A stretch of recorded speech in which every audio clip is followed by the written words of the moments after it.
Hey, coaches, welcome to another Football Scoop Online clinic where today we're going to feature Nauset High School defensive coordinator Jerry Gordon, who's going to share some ideas on installing and drilling split field defenses. So, Coach Gordon, the floor is yours. Hey, folks, thank you for watching. Here's my contact information down here. I'm on Twitter all the time. And if you need to email me, I've been watching a bunch of these Zoom videos, and I'll tell you what, I've been getting a lot out of it. My wife is getting a little pissed off. I was on Chalk Wars last night for about 2.5 hours, and she's had about enough of it. So just quickly, a lot of you guys don't know my background at all.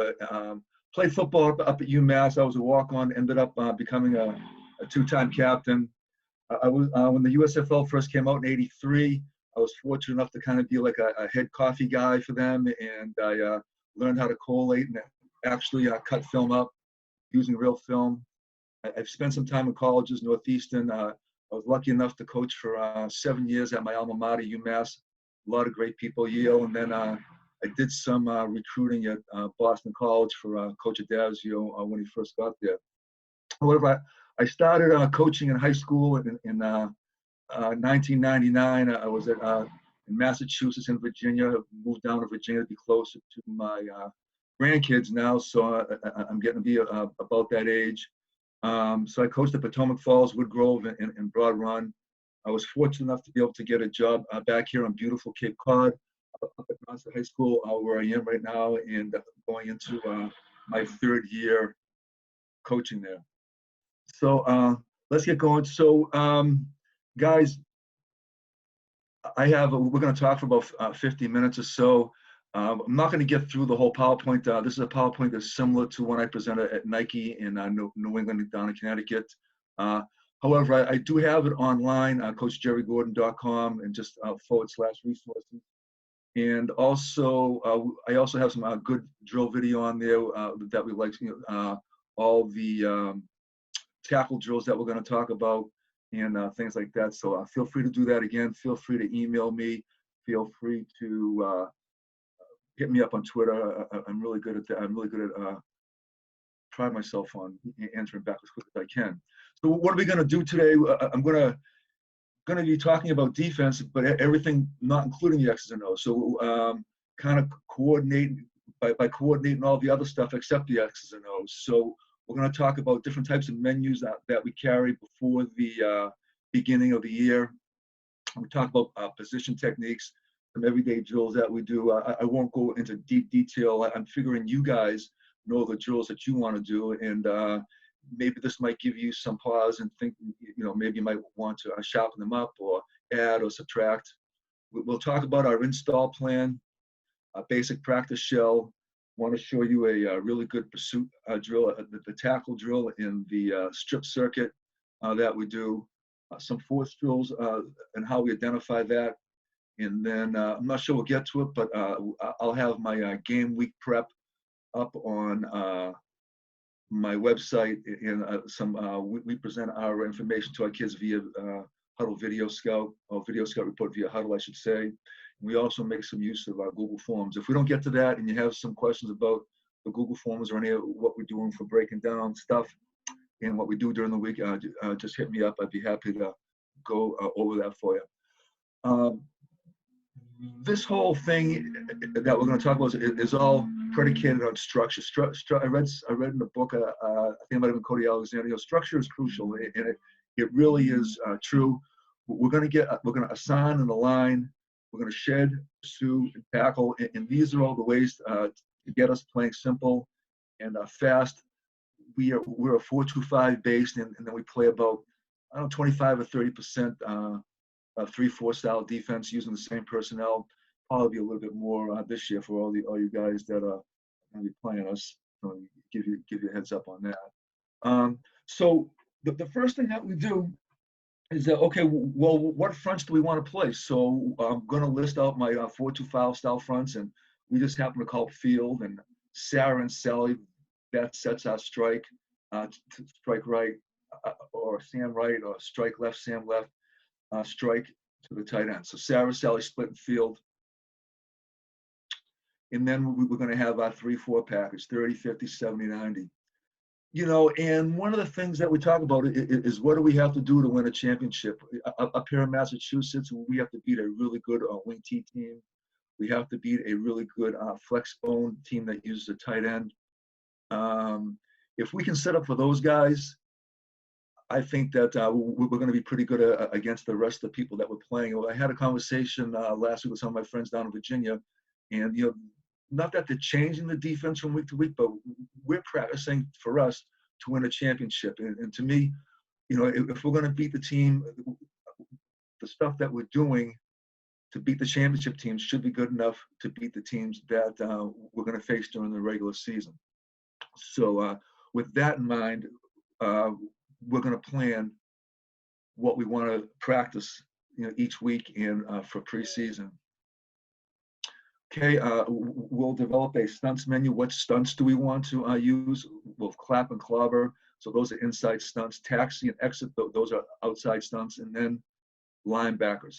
So in essence, we're creating these menus to figure out exactly what we're asking these guys to do. So slant and angle for the 3-4. So we're going to be slant to a right, slant to a left. But that's the same thing as an inside stunt and an outside stunt. And ox and socks, as you might guess, these are X stunts for us, and net is a X stunt for us as well. Okay, then we're going to go create a blitz menu. Goes and dogs. These are TCU terms. Plugs, I believe that's probably a TCU term. We're gonna install our NCAA style blitzes, America's blitz. We'll have a corner boundary blitz. We'll have inside linebacker blitz. We don't do much safety blitzing, but you know, I just put this on there so for you to think about these things. So these, you know, so our outside linebackers need to know how to go. Our inside backers need to know how to plug, and so these are things that we need to teach during preseason. Then we have our coverage menu.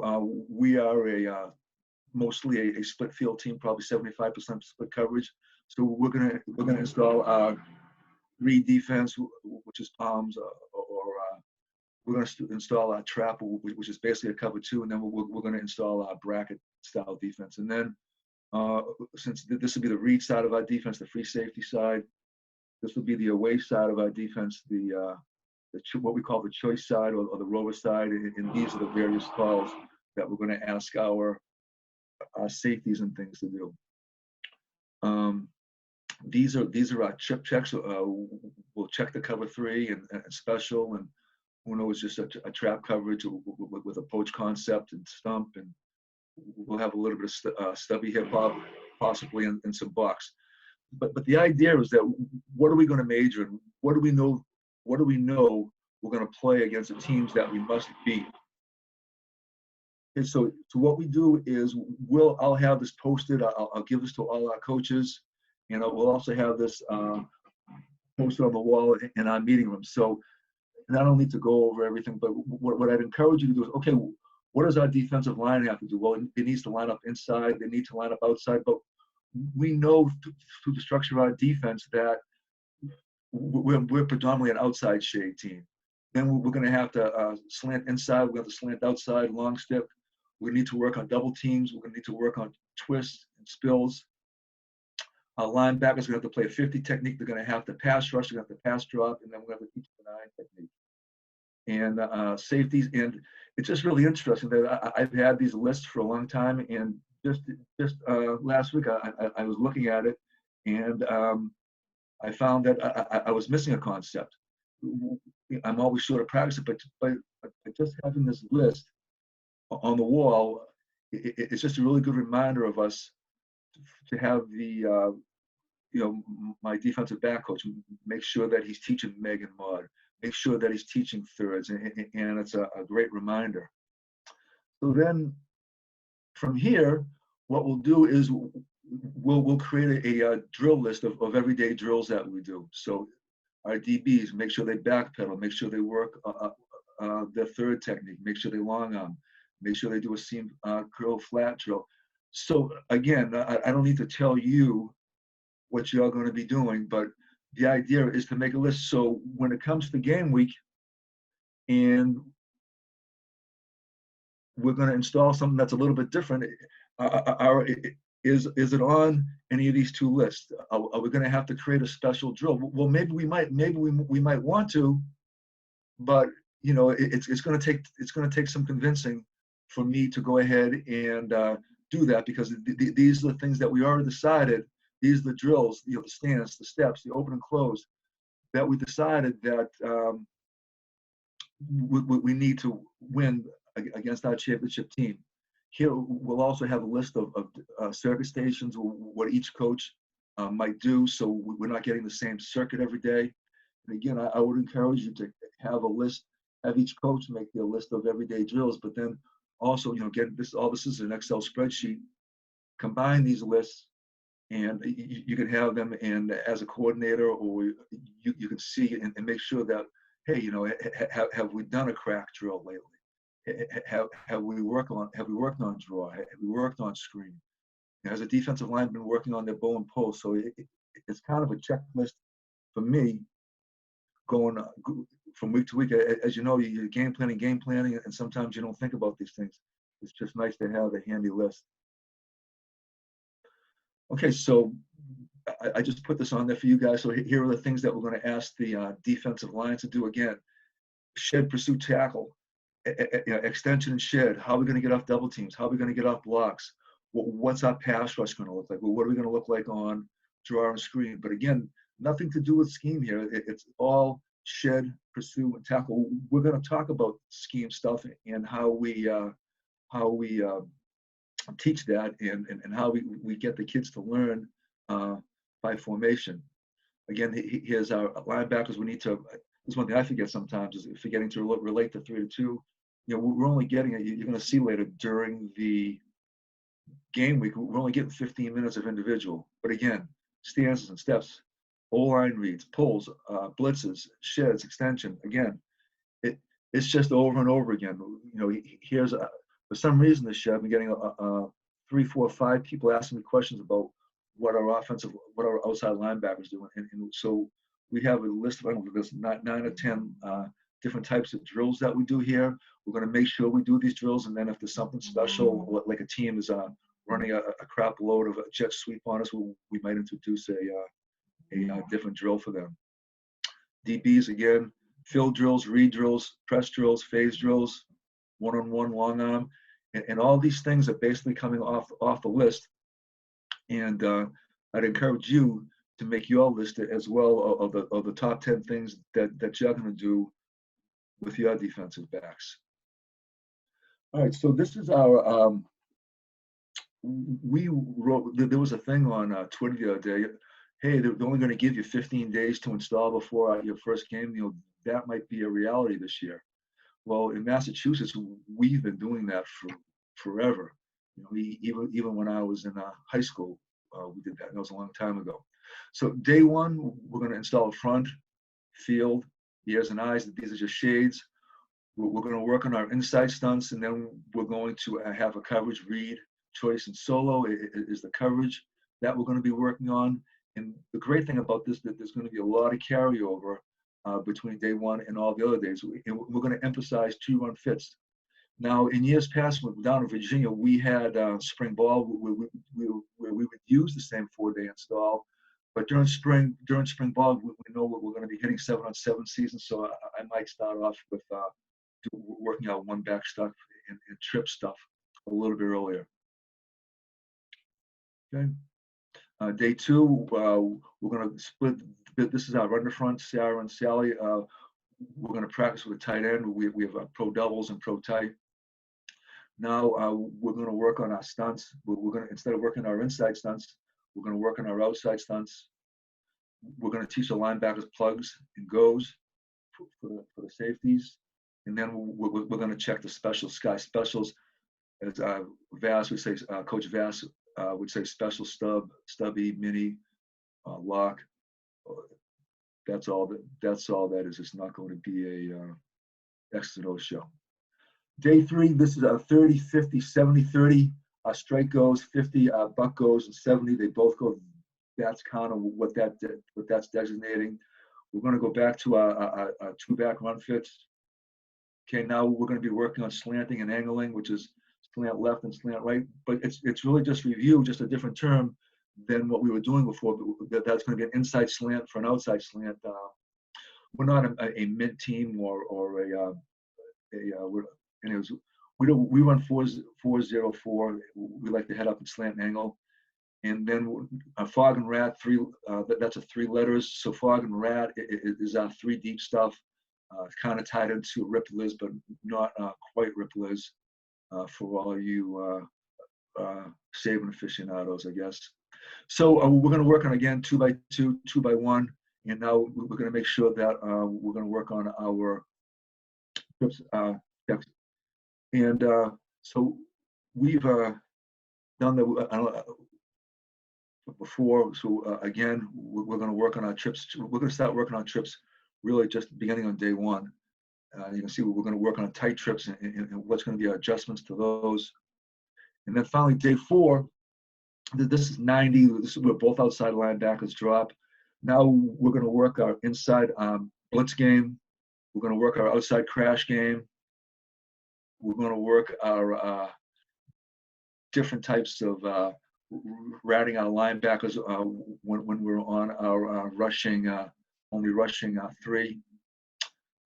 We're going to work on our trap coverage, which is cover 2. We really want to make sure that our read is our main coverage, and then our rat and fog, which is basically cover 3, is our second most used coverage, and then trap is probably our third, maybe 4th most used coverage. But we're going to get that in on day 4.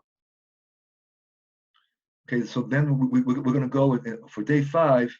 Either you can start all over again, or we're going to review and mix in the front. So we'll go 4-2-5, then 3-4, then 3-4, then 4-2-5.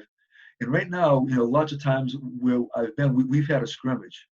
And to me, like this team that I had coming back for this year, for our 2019 team, I told those guys on day 5, we're ready to scrimmage. We're ready to play because there was a lot of carryover.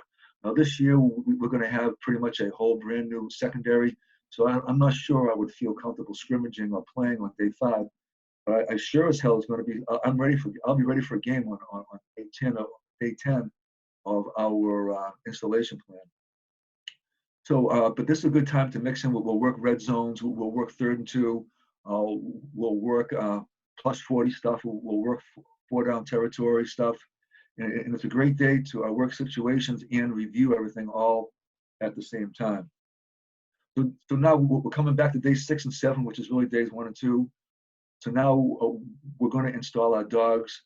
We're going to install different various forms of special in our bracket coverage. So, and of course, we're going to review.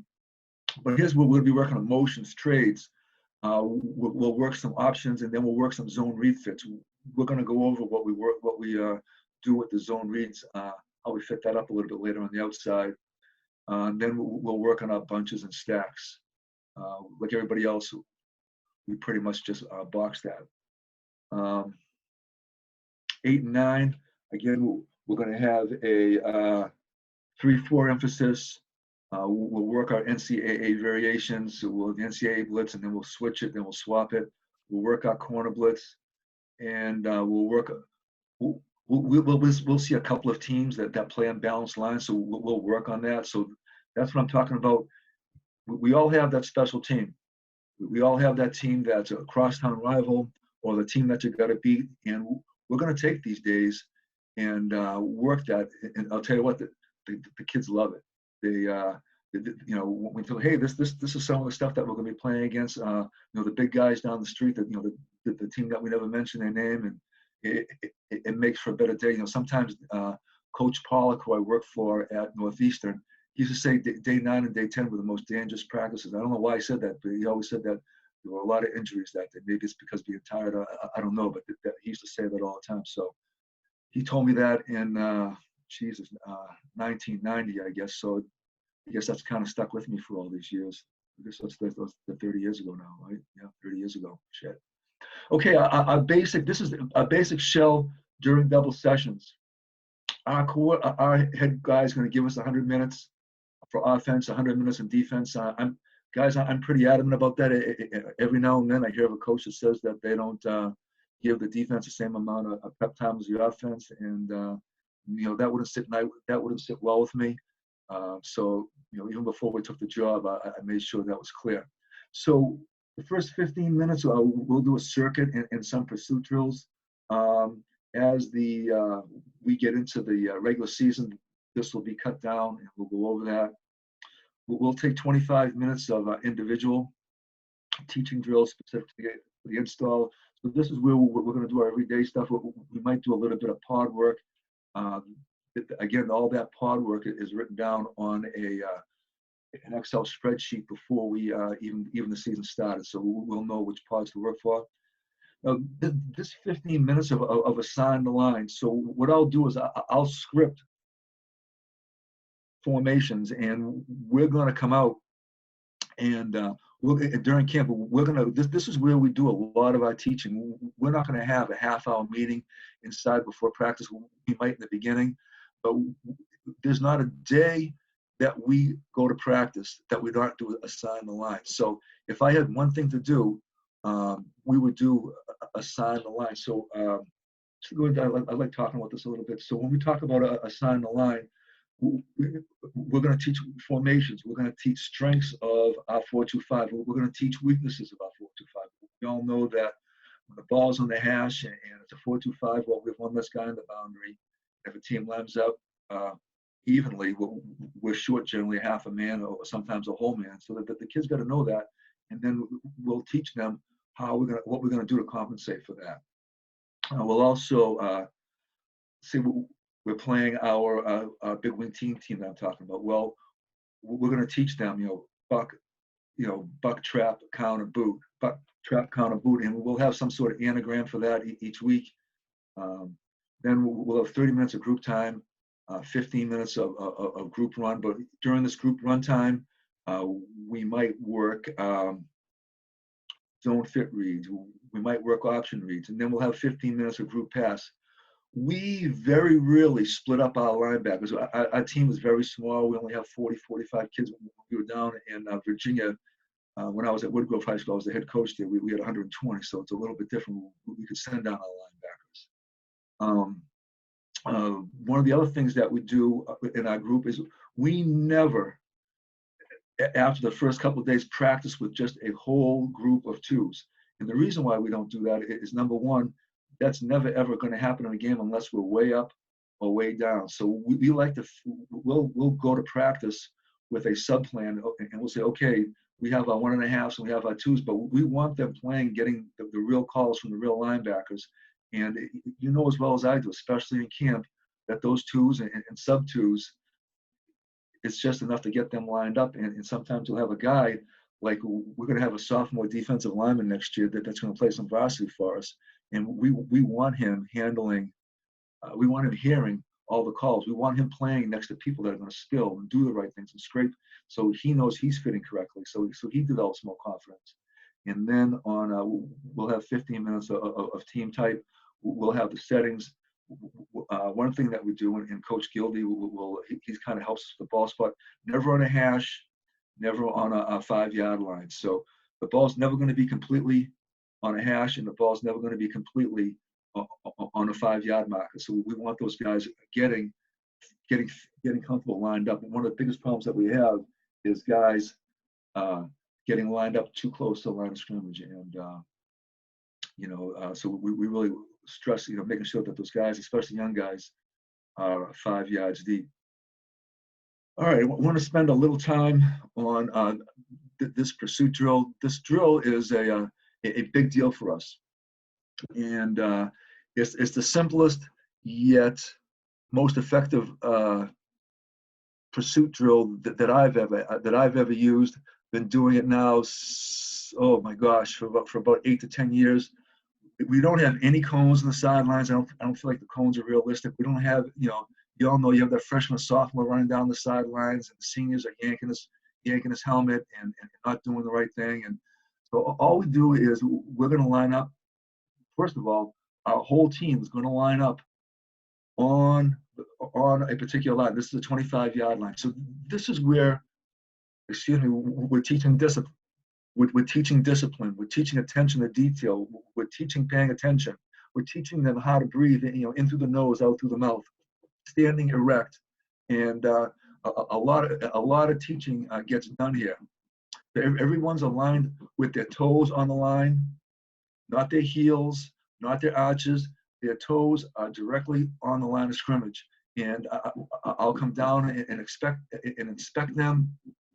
So we'll have 50 guys lined up. I'll even make the managers line up here as well. We'll get into the drill in a second, and the managers really like it. They really feel a part of the team. And I'm yelling, I'm yelling stupid crap like, it doesn't matter, and they got to yell, get better, and the legs, and they have to yell, feed the wolf, and whatever you want. But and these guys are yelling. So we're gonna have a bag here, can here, a coach here, which is the head coach, and I'm next to him. We'll have a can here and a bag here. So these bags are being held by coaches. They're not being held by managers, and we're going to be teaching off this. So the first thing that we're going to do is I'm going to yell, first team, and these guys don't need to sprint out, but they need to come out with a purpose, and that's what I'm always telling them to do. I had a coach one time, when I was a freshman in college. He said, I want you to sprint. I was an offensive lineman, and I want you to sprint the line of scrimmage. Well, me being me, I started sprinting to the line of scrimmage, and it was stupid. No one else was, and I'm the one that got yelled at. So I tell these kids, take the field with a purpose. And again, we're just practice. To me, that's game day. So when our defense comes on the field, they're taking the field with a purpose. What is your demeanor after an interception? All these type of things that we're talking about. Okay, so we're going to be in our two shell. This is just a picture of our two shell here. We'll occasionally practice our rip Liz coverage here, but our corner's going to come up. He's going to come up with his inside foot, hit and extend on this bag, and shed. The rover's going to come up, set his inside foot, and like he's the force player. The free safety is going to deep chase, and our corner's going to deep chase. So these guys know that we are really looking at these. I'm always watching the backside guys. Now everyone else here, the defense, the only rule I have for our defensive linemen and linebackers is you need to run as hard as you can to the sideline, and don't follow the same color jerseys. That's the only rule that we have. And I'm watching them. So and I'm like a little madman over here, and I'm chasing them. So again, the only rule is that they can't follow anybody, and they have to run through the line or to the whistle. Because what I'll do is, they'll take these guys a long time. Sometimes I don't let these guys run all the way through the line. But I'll stop these guys occasionally. But they need to run through the line full speed. They're not stopping on the line. They're running through the line, and I'm a stickler about that. This backside, outside linebacker, he's got boot, counter, reverse. He'll hop 3 times, hop, hop, hop, and then he'll also do that as well. I didn't draw many of the. It looks like too many goddamn lines, anyways. So again, they'll do this 3, 4, sometimes 5 times. But again, if they do it well, it's 3 and out. So we'll talk about alignment. I want to see everybody. I'll yell a line. And they're going to get in line, and we're going to check their alignments, and then we're going to check their stances. I'll say, hit it. They're going to get up. Coach Strunk is going to go ahead and point the ball one way or the other, and these guys just take off. Okay, I blow the whistle, and they come back. What is their demeanor? We want these guys, what we tell our defensive lines, you are erect. You have your hands on the line. You have your hands on your hips, and you're looking at the offensive line, and it's just an attitude thing. And I know of guys, if you want to bend over and breathe, and I guess I read an article, I guess you're 15% more efficient. You can go ahead and do that, but you're not going to be an agile. You can do that off the field, you can do that behind the line here. But when you are out on the field, you will have your hands on your hips, your inside foot forward. You will be staring at the offensive line and with an attitude. And let's bring it on. So the first couple of days, I'm coaching this. I'm coaching the demeanor. I'm coaching these guys at second down. We go through the drill. So at second down, they've gone through it. So now they've come back, and after two, they should be breathing fairly heavily. If they're not, there's a problem. So I'll take this time and I'll be yelling stuff to them. Doesn't matter, get better. The legs feed the wolf, and they don't know it, but I'm giving these guys a chance just to kind of catch their breath a little bit. But again, we're looking for good demeanor. Well, I might give a situation. Okay, it's we're playing Team X and it's 2x2. What's their favorite route? And we'll talk about that, and we'll make them answer questions while they're being gassed. So one thing, especially the beginning, I am not, guys not hustling. I am not screaming at them. What I'll do is I'll come up, I'll run up to them quietly and I'll say that's not good enough, or I know you can do better. Some words of encouragement. If I have to do that more than a couple of times over the course of time, I'll just, not yelling, not trying to embarrass the guy. I'll just say, Jimmy, get out, Joey, get in, and everybody knows why. There's no reason to yell, scream, dress down the kid, and I'm flat out with my guys. If you will not run for us, you will not play for us. It's just that simple, and it shows up over and over again on film. Okay, so we run them off. Okay, it's third down. They come back for fourth down. I'll get them ready. I'll either send them off the field or we'll do another set. The first couple of days, we'll always do fourth down. And I'll tell, okay, group two, get ready. Group two, get ready. And as soon as these guys run off the field, I'll blow my whistle, and now group two comes onto the field. Now, to me, this next part's important. We're going to have all these guys get their feet back on the line. The managers who are on the end, maybe in the middle, they'll pass down water to these guys. But again, the managers are on the line. These guys, if they want to be bent over, they have to do that right here. But if your toes are on this line, you are paying attention, and you are in the drill. So now when the twos come up, when the threes come up, they're doing all these same things, and I'm still doing all these. Doesn't matter, get ready. However, I'm talking to these guys about what is the legacy that you're going to create. These guys, these seniors, just came off the field, and they're going to come and watch you on Thanksgiving, which is in Massachusetts, huge. As a coach, I'm not sure that I'd like to coach on Thanksgiving for the next 20 years of my life. But for these kids playing on Thanksgiving, that's everything. That's everything in the world to them. So we make that game special. So these twos are already starting to create, and these threes are already starting to create this legacy that hopefully these guys, these seniors, are going to come back and watch them on Thanksgiving. So it's not only pursuit drill, it's attitude drill, it's culture drill, and when we do all that in 10 to 15 minutes. Generally, we'll take a water break after this and go into individual. So we'll never do pursuit drill and tackle drill on the same day. If we do pursuit drill but not tackle drill, we'll have our defensive coaches run a tackle drill within their individual period. This is a pass pursuit drill. We'll make sure that we do this 2 to 3 times during our double sessions. So, what happens after it's a pass? Our defensive lineman is responsible to block the quarterback.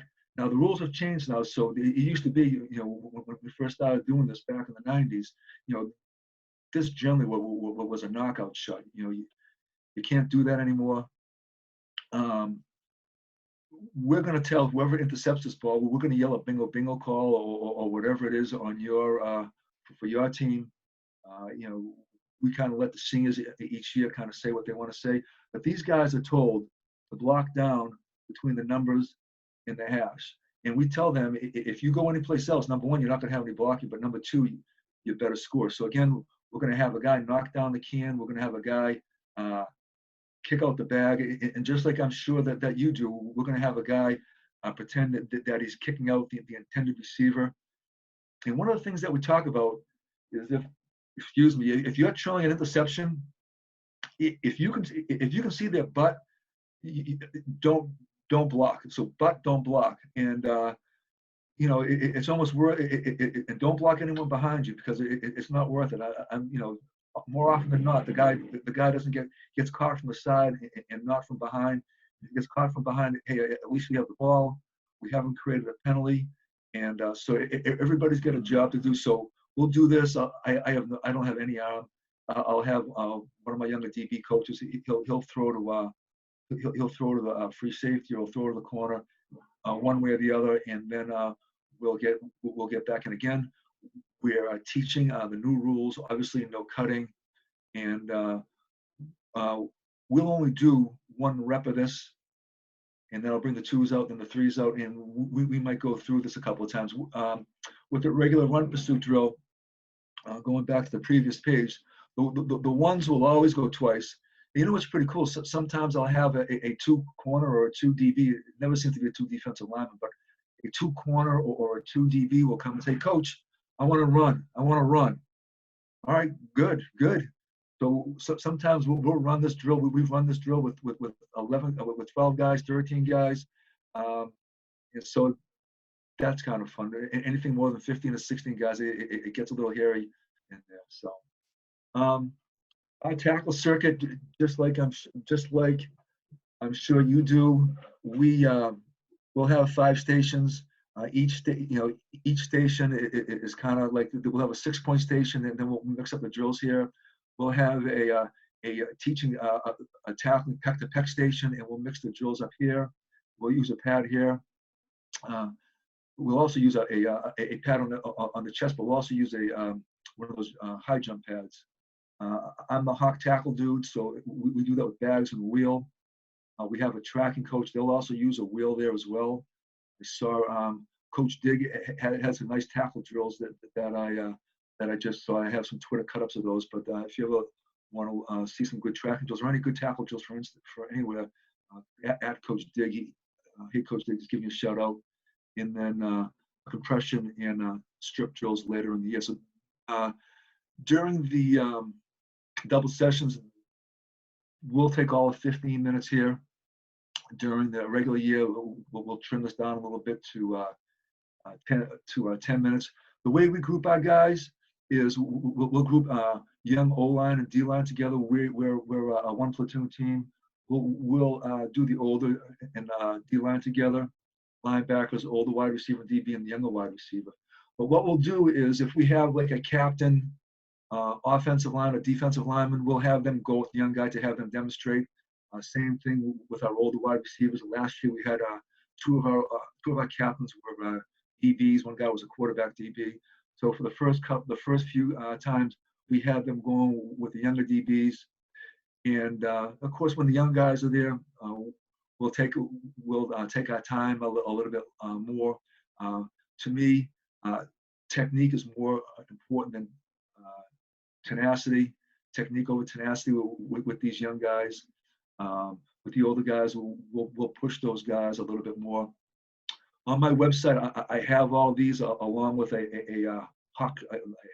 shimmy drill that we do before every practice. We do a shimmy drill, if you know Don Brown, or a breakdown drill, and we work that's part of our regular warm up. So that's one thing that the head coach has allowed us to do, because he says that it's the same thing for wide receivers too. So why not? And I agree. Again, all these drills are on my website. The website's at the beginning of the PowerPoint, and this PowerPoint is also on the website as well. We'll do a strip circuit, but only in camp, and here's why. It used to be, 7 or 8 years ago, when stripping the ball really started to become focused on. And of course, I had to jump on the bandwagon. Well, we were stripping every single day. We had strip drill circuit every day, and I demanded that we did it. We did it in every individual drill, not drill, but every individual session. And what ended up happening to us at the high school level anyways, was that's all the kids wanted to do. We weren't wrapping up. We weren't making our tackles. I mean, they were stripping fools, but to me, the juice wasn't worth the squeeze. So we'll spend time on this, but we want to get the guy down on the ground, and we'll practice a big drill that we'll do in the season, the second man drill. But we'll practice a tomahawk, rip and rake, and the punch drill, and you'll see that on the video. Scoop and score drill. We're going to teach the kids how to, we want the ball. We want the ball. We want the cradle first. If you can scoop and score, that's great. We tell our defensive line just follow on it. And then one thing that we'll do is for our blitzes, we always try to block. If we're going to go up and try to block a pass, we do that with our inside or our close hand. And that's something that we'll do in the circuit. And that's something that, sometimes these defensive linemen, after they've, done hitting the sled or done doing some real tiring drill, this is a good fun drill just to kind of, if you get an extra 2 minutes of, I don't know who does, but you have an extra 2 minutes of individual, it's kind of fun to end with that one. Here are some force drills that we'll do in, excuse me. Here are some force drills that we'll do in our inside run or our group run. So what we'll do is we'll send the defense. We'll have the end in the buck with us, and we'll send the tackles down to work on double teams or sheds or extension, ball takeoff. So these two guys are out of here. And the way we work, and I didn't put it in here, but we do this drill for the 4-2-5, who's a high-low player. I don't have the slide in here for you guys because I don't want to waste, but we'll also do these force drills with a 3-4 structure.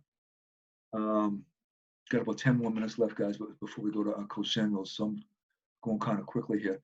So we identify the high guy and the low guy, and I never tell our defenders you're a quarterback player unless we're playing a true triple option team.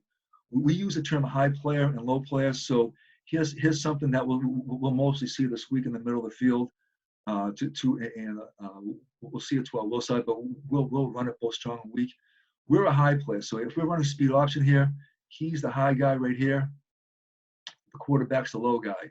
So here, the defensive end is responsible for the low guy. The defense, Sam linebacker is responsible for the high guy.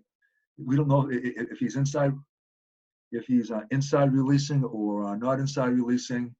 But if he's inside release, he's still responsible for the low guy. Sometimes some teams will try to stick him.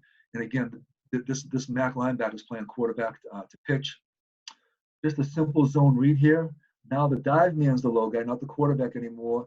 And now the quarterback's the high guy. So you can see these guys aren't the quarterback players all the time.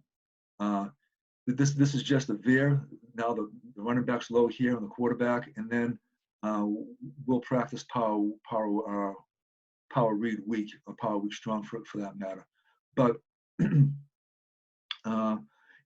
even though we might not see power read that week, we'll probably throw one in there because the team that we play on Thanksgiving likes to run it anyway. So we'll always throw that in just to keep these guys sharp. So again, we're running power read. The running back is high here. Now the quarterback is low here. It's just almost the same thing as a speed option, right? Except going the other way. So again, this is a big thing that we do during double sessions, and it's also a good way to teach the way our defense fits. And then the only time that we'll work this during the season is when we'll see a team that does these things. All right, so last time I did this, I don't even know if he's listening, but I used to be a big Coach Shiwi guy. I still go on there once or twice a week, but and still kind of active, I guess. But I stole this drill right from Brophy, and I got it from his Brophy website. So I couldn't think of his name last time, so I wrote it onto my slide.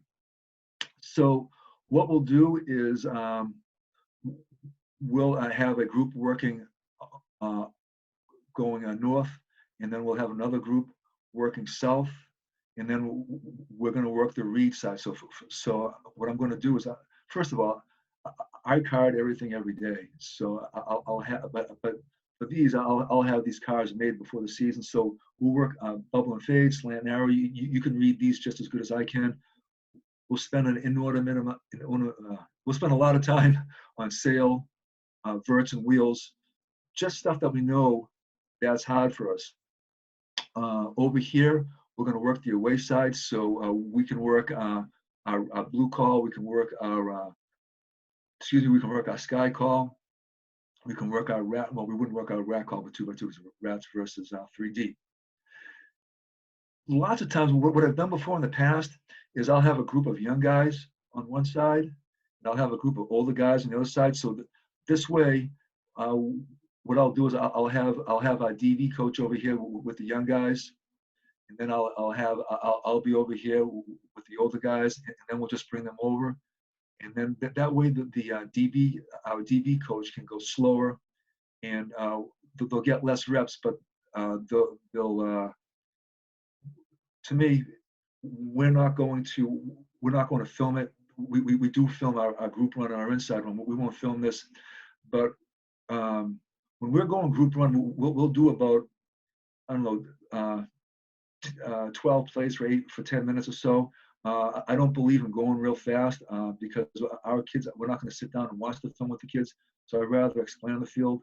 I will we will film it, and I will break down the practice tape. And then I don't know if you can see it. Yeah, I guess you can see this. So what we'll do is we'll rotate all our DBs through. So this is our strike linebacker. So we'll put him over here, and this will be just like special.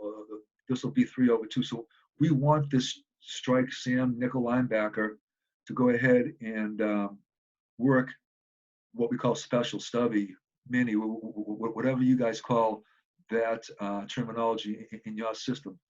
And then we'll have the free safety work his curl to swing a 3, because we have a backup. Maybe we'll take the Mac out, move the strike to Mac, and then we'll put the next best DB down here. So we want everyone to learn every position.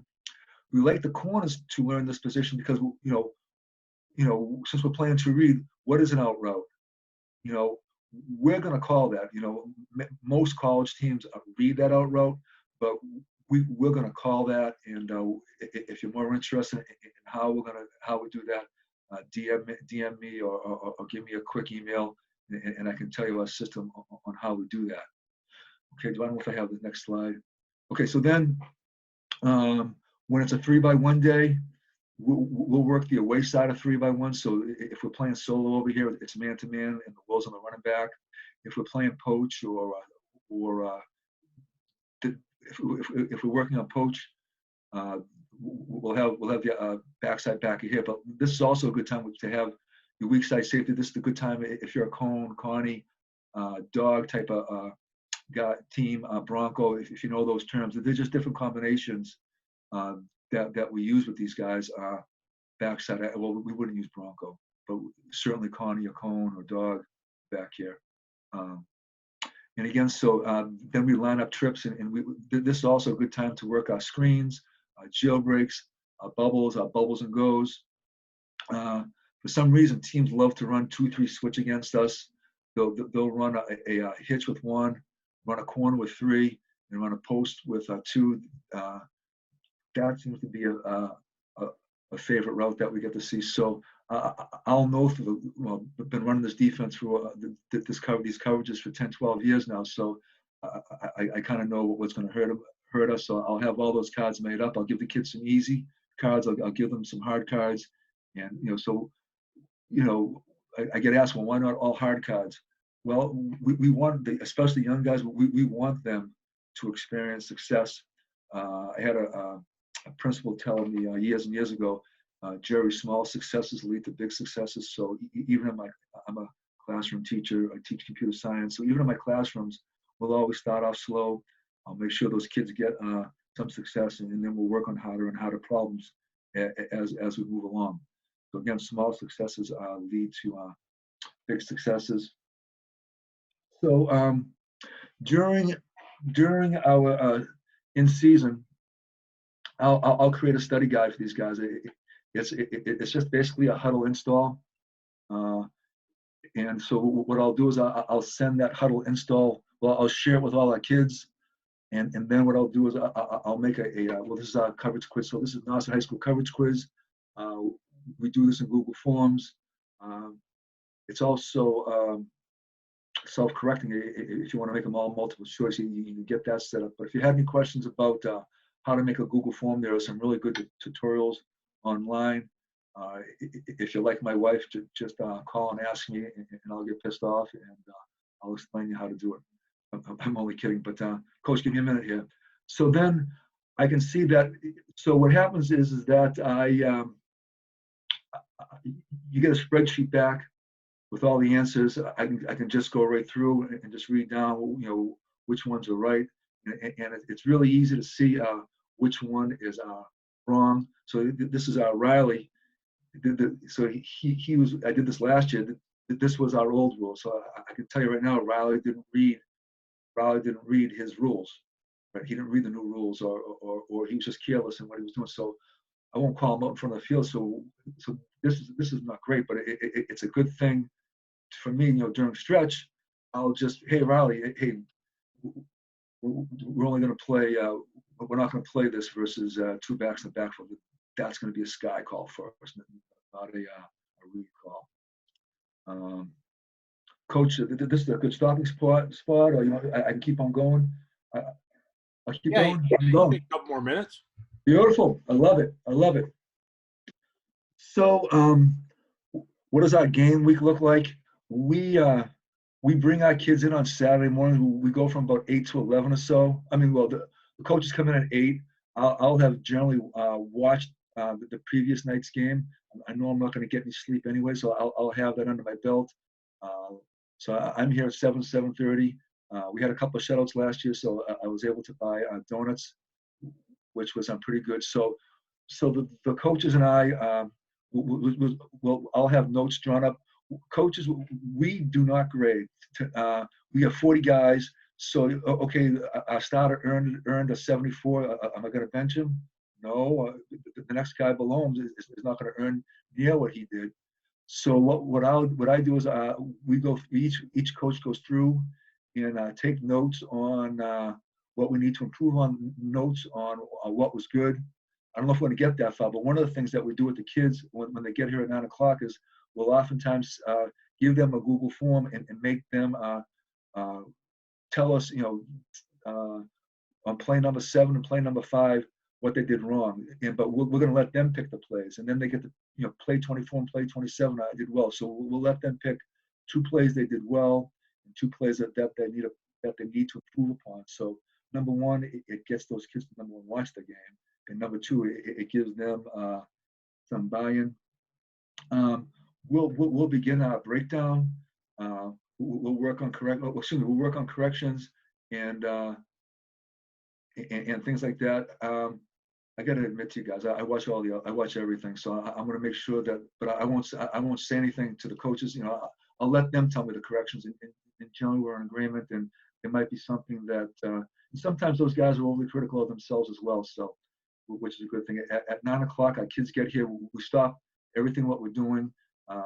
We go love them up. They go get a lift in for about an hour, so they'll get a good stretch. Our team's big on yoga. We're lucky. We have a pretty good trainer. She'll come in and lead them in yoga. And 10 o'clock, at 10 o'clock, we're going to show the kids film together. We're always going to start together. We're not going to show them the whole game. I'll have a playlist created from now. I'll show a couple of great highlight films, but I'm also, I'll show a couple of great pursuits. I'll show a loaf. I'll show a sack. I'll show a missed spill. So we'll have 4 or 5 plays, and then since we have such a small team, and sometimes we'll send out JVs, or our young kids out to practice, and we'll sit down with a laptop with them, and it's a little bit more intimate, I think, than when you're having a meeting with 50 guys, and the guys in the back room are jackassing off. So we'll get the ones and a halves, and maybe a critical 2, and we'll just sit with them in a group. And generally, I tell the coaches, if there's anyone going to be doing any yelling, that's going to be on me. I'm going to be the bad guy. You love them up. So Any yelling I'm going to be doing is going to be doing when we're together. And you know as well as I do, sometimes I need a kick in the ass. And I tell those guys, let me go ahead and kick them in the ass. And you guys go love them up and tell them what an ass I was. And, and they can have that, which is kind of cool. Here's an example of our Google form. So find an example of an offensive play. So I'm the offensive line. I help out with the offensive line as well. To me, the best defense is played when I'm sipping water. When the defensive coordinator is sipping water, I can't score on you. So I always love to have my hand in an offensive line. I played offensive line in college, so I love doing it. My little secret is if you told me that I can only coach one, if you told me I could be the offensive line coach, and that was it, I would say fine. I would go ahead and do that. But, and I would love it. That'd be great. Again, so what can you improve on? What might be a goal for the week? And again, this all comes up. This all comes up in the spreadsheet. So breakdown. We don't spend a whole hell of a lot of time together on breaking down film. We'll do it to about 11, 12 o'clock. I just don't want to keep those guys there until in the afternoon when they could be with their wife. I'll ODK the first game, but JG is I'm going to put the play, the formation, the motion, field, the boundary. And the reason why I do that, it just familiarizes myself with what we're seeing. So it just, I'm a very tactile person, so I'll type it. And sometimes I'll put all the formations in first, then I'll go back and put all the plays in. I'll sort the formations and then put all the plays back in. And, so that kind of gives me a hit count in my head, even though I'll make your regular huddle cut-ups and I'll run those reports. But for my huddle, I export everything into an Excel spreadsheet and I sort them all by hand. And to me, I've always done paper and pencil. And to me, huddle doesn't give you enough flexibility in your down and distance breaks. And to me, down and distance breaks are very, vary from week to week. When we're playing this wing T team, I know their down and distance is going to be a lot different than the spread run team that we'll be playing week 1 and week 2. So I make my own cuts. And so I don't use huddle that much for down and distance. I do use them for 1st and 10, and I do sometimes put a P and 10 column in there. I also like to look at 2nd and 10 is a big ask for me as well. I'm going to have my defensive line coach put the run and pass hash strength, and then I'll have my DB name the pass plays. Mason Hughes was talking about this on Twitter last week. If you don't follow him. He's very good. So he was looking for. We don't label our plays and concepts. We just name them. Okay, they ran a hitch, a curl, and a vertical. They ran a curl, a vertical, and a slide route. Those are all typical combinations that we get. We usually go from strong to weak. We let the offensive guys do the down and distances. For some reason, teams that we played for before in the past, the offensive guys haven't used that as much as I thought that they might. But those guys are on that. So we try to be done with all this stuff by Saturday afternoon. You know as well as I do, the young coaches got kids at home, and I get that. But if it starts getting later than Sunday noontime, I start getting butterflies in my stomach. I start pacing around the room. It's not going to be pretty. So I'll start making phone calls. And then on Sunday, I'm going to make sure I can't cook, but I do cook a mean egg. So I'll make my wife some eggs and bacon, and then we'll be doing game plan. But I'll go take the dog for a walk. I'll take him down to the beach, and even though we're not actually game planners, you'd be surprised at what you kind of come up with down there.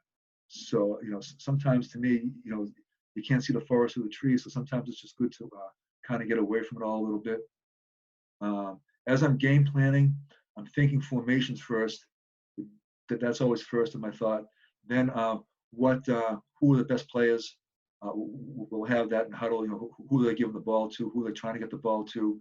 Who's the quarterback's best friend? As well as I do that those QBs aren't reading shit. They're just throwing to their buddies. And then what plays we got to stop within the formations and within the studs. we've been meeting via Zoom, but before it was popular, we've always met. I'll have chatted with the head coach before. We might even go out for a cup of coffee in the morning. I'll have talked with the DB coach beforehand. I'll talk with the defensive line coach, and then I'll have a ready list made up for you and made up for the coaches, and I'll put the ready list on our video scouting report, and then I'll send out huddle tips to those guys as well. I'll send out huddle tips to other coaches, but I'm also sending up. I'll send the huddle tips out to the guys probably on Monday after practice, after I talk about it first. Huddle tips, scouting report.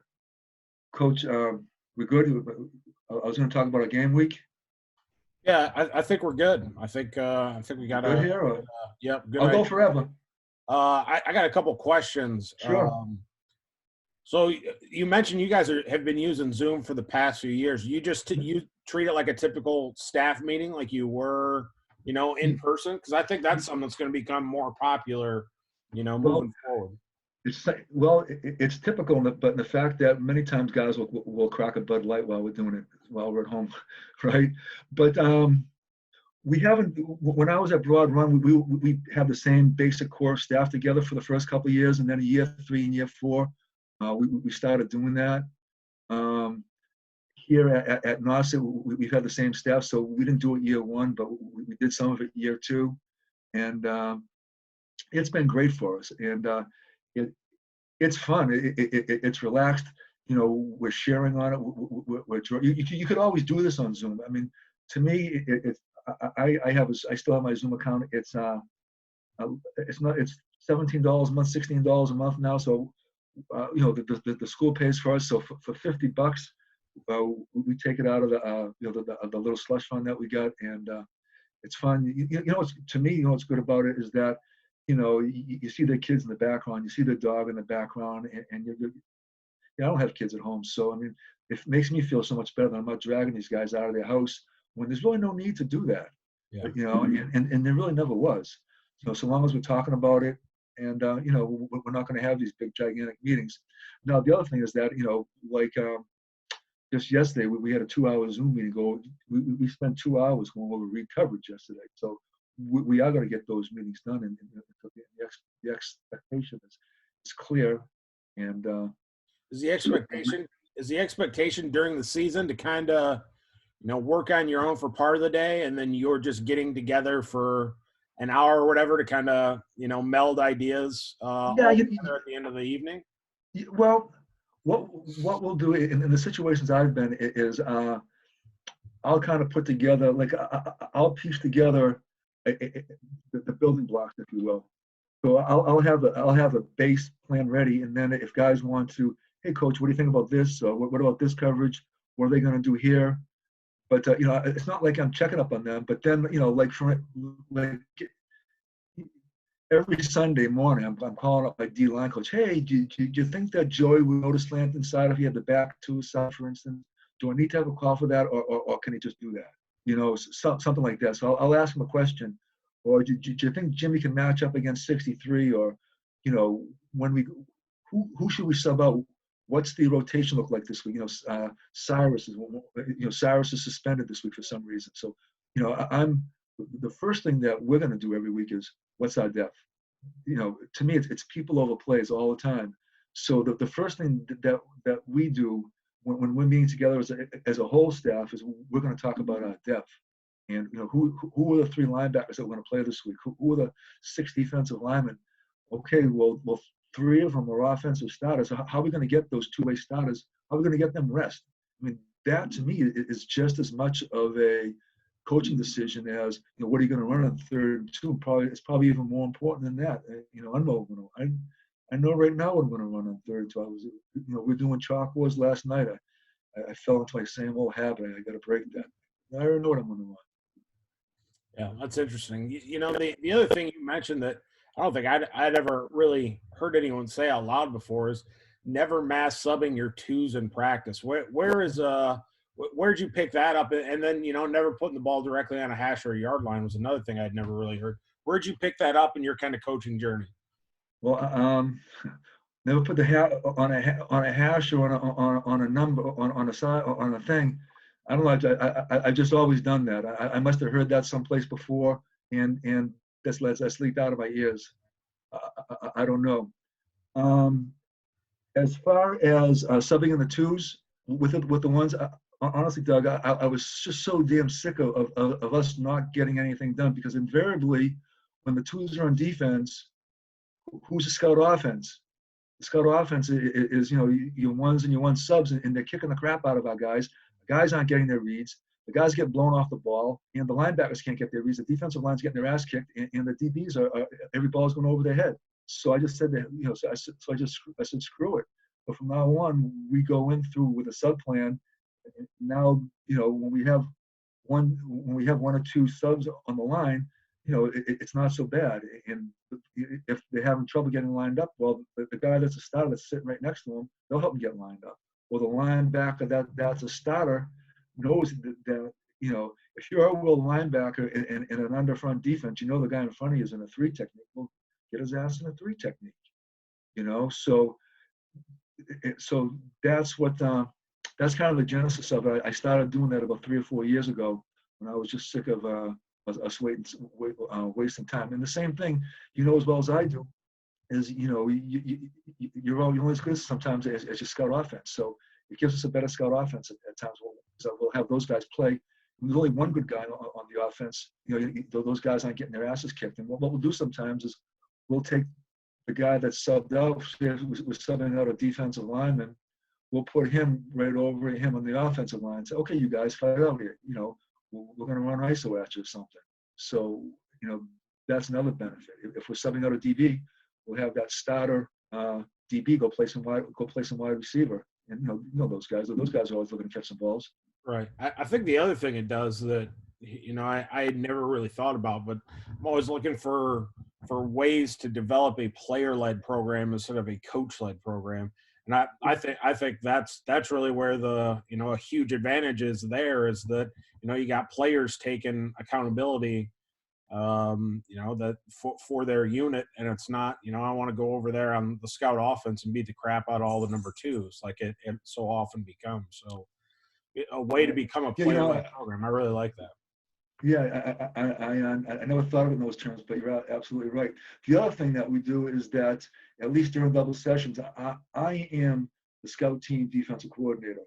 So, the coach is going to let us run our stuff. He really doesn't care. But even if we're on the other team stuff, three techniques, and it's me, and I got our defensive line coach over there. We're on those guys. We're coaching those. And sometimes the head coach might get a little bit mad because I might not be the exact defense that he wants, but we're coaching those guys like they're the starters. So they might not get as many reps as they might have gotten if all the twos came out there all the time, but they're getting quality. They're getting quality time. They're getting quality, in my opinion, I guess. They're getting quality coaching. So, and we're on those guys, and we're going to demand them to take steps and stay low and use their hands and take the proper step when they're going inside, take the proper step when they're going outside. And I'll be right behind the free safety, and I'll get him if we're working on some Rick Liz stuff, I'll get him between the hashes and have him watch the quarterback and have those guys read quarterback shoulders and those type of little things that sometimes you just don't get during a regular individual, especially during the season. Yeah, couldn't agree more, Coach. I really appreciate you joining us, Jerry. Hey, Coach, it's my pleasure anytime. I can remember when there was no football scoop. A quick story, used to have this guy when I was at UMass. He had like a notebook, a little notebook that he kept in his pocket. So whenever we used to, we only had like 2 computers in the whole program. Microsoft Word wasn't even invented yet. And we'd go to him and he'd have, hey, what's happening over at Syracuse? And he'd have his card. No, and he was kind of like the pre-football scoop. He was a one-man football scoop. That's pretty great. Appreciate it, Jerry. All right, take care, man. Take care.